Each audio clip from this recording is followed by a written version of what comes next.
redesigning the wheel or Yeah. reinventing the wheel. But not so. You know who the genius is? Mm-hmm. The man who invented the wheelbarrow. You could invent the wheel and then Yeah. what? Yeah. Yeah. You can't But use if the you wheel. take a wheel and then you put it, you put a cart behind it, what do you have? Mm-hmm. Yeah. That's innovation. That's the power of innovation. I think that's where you're at in terms of being a creative technologist. Kasi dati hindi masyadong nag-uusap yan eh. I want to pick up from that design. You're saying the design and the story, because that is something close to my heart. What I find myself doing now all the time, whenever I have a project or I'm talking to a lot of people, executives, I'm serving as a consultant also to my previous company and all of the clients behind them. Now, what we're trying to do is, because of this pandemic, is draw up a new consumer journey every time. So if there's a project, for example, we're talking about, okay, hey, Makati is building a subway. What's the consumer journey? Okay, we're doing this.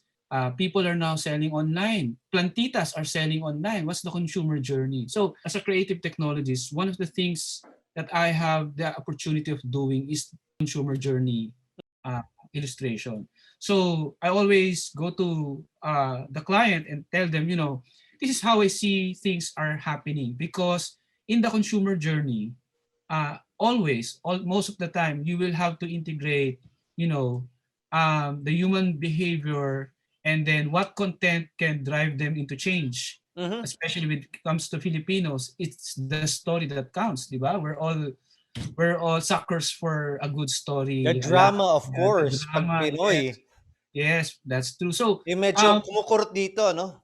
Kumukurot sa exactly. ating damdamin.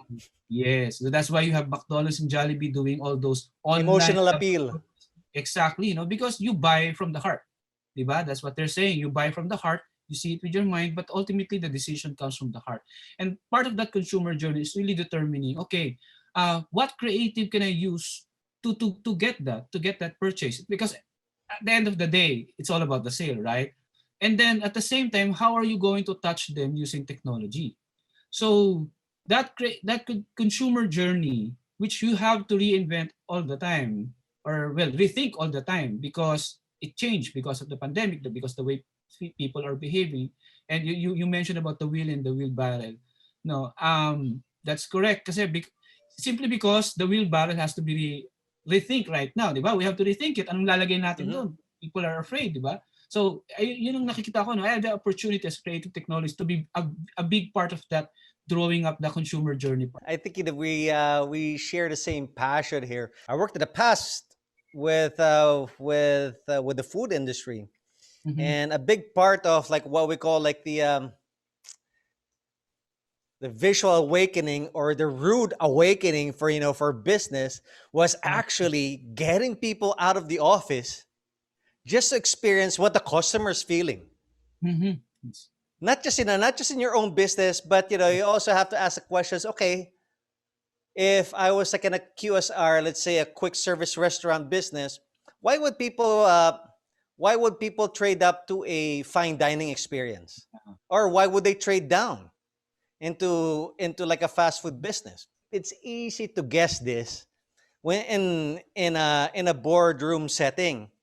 Yeah. The limitation of that is that everybody's bringing in their own belief without consideration of their actual customer experience. The challenges of that, if you don't have information, the best thing that you have is actually just a tactical guess. If you don't have information, it's not a strategy. All you have is a tactical guess. Are you willing to put people's lives and the stockholders' money in a tactical guess? Consumer journey illustration that I've been doing is based on tactical guess. You can say that because there's not a lot of studies behind, how people will really react to COVID. Right?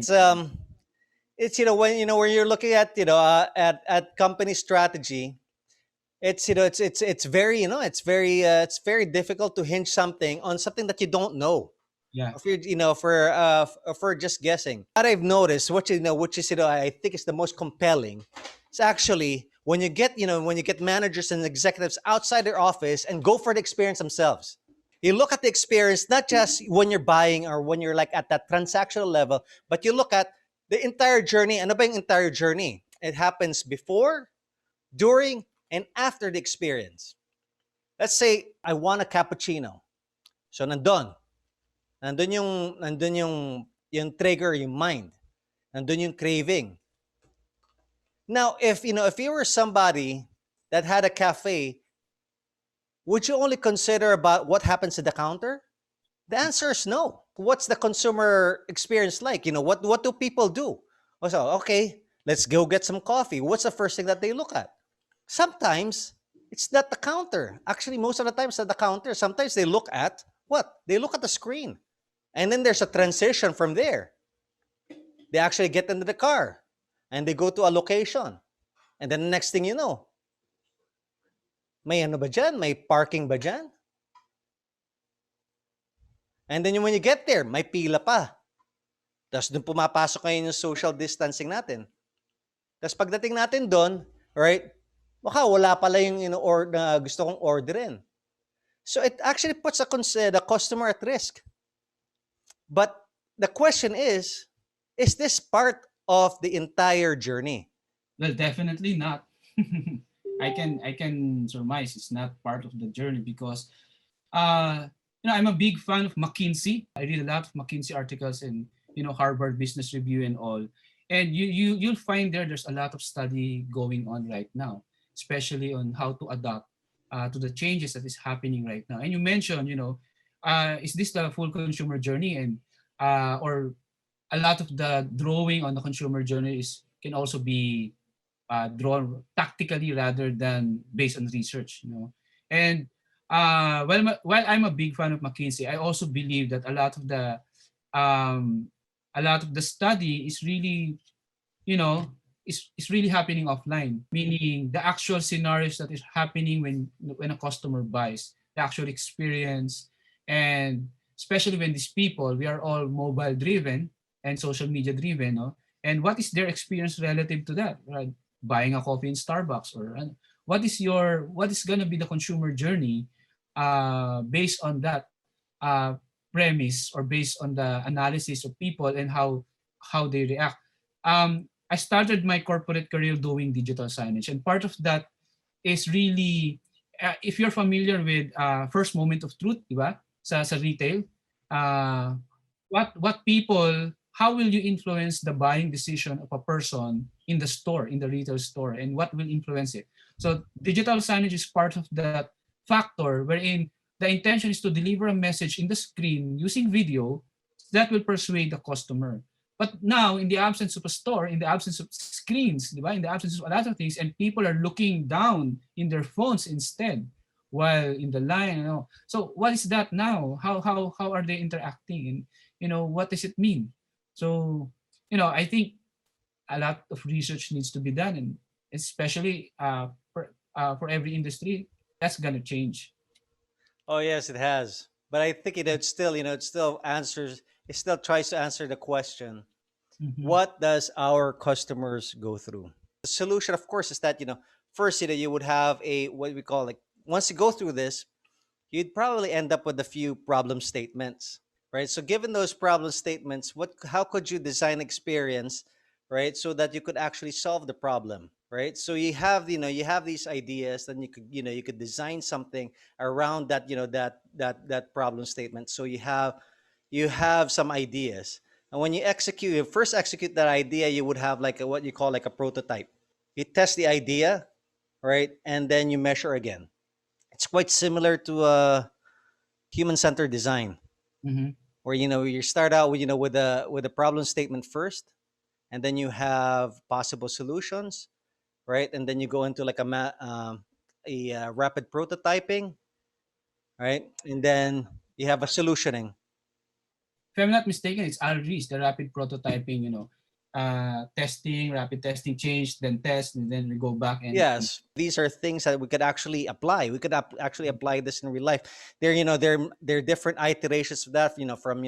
From HCD all the way to into like this sort of like agile framework. Where you do several sprints at a time when you're developing. When you have like a problem statement, then you go into the design, and then you have a prototype, diba? And then you test, and then you go through like several sprints doing it, right? But I think the important part is that it's about this whole idea and the importance of of triangulation, because like I said, I have my own perspective on things, and you have your own perspective on things, yeah, and a third person, you bring them in, they all bring in their own experience. I think it comes out with a better solution, and I think you're doing that right now mm-hmm, by converging a lot of what you've learned in creatives into and what you're also learning when it comes to like software development. At the end of correct, the day, we're creating solutions. correct. Solutions is the very output that keeps everybody within the same level of thinking when it comes to value. What Mm-hmm. is of value after all this experience? It's the solution.